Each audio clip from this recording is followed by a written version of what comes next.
7 months pregnant na ang trans man at starstruck alumnus na si Jessie Corcuera. Proud niyang ikunento ang bagong journey. Ayon kay Jessie, sobrang tuwa ang nararamdaman niya ngayon dahil matagal na raw niya itong plano.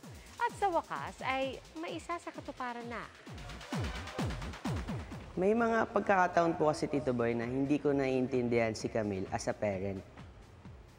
Parang may times na nagsiselos ako.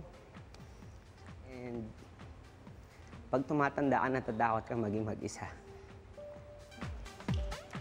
Dagdag pa ni Jessie, marami siyang natutunan sa anak ng kanyang partner na si Camille.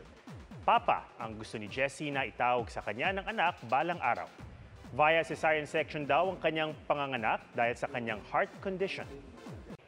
Mga kapuso, sama-sama tayong maging saksi. Mag-subscribe sa GMA Integrated News sa YouTube at para sa mga kapuso abroad, samahan niyo kami sa GMA Pinoy TV at sa www.gmanews.tv.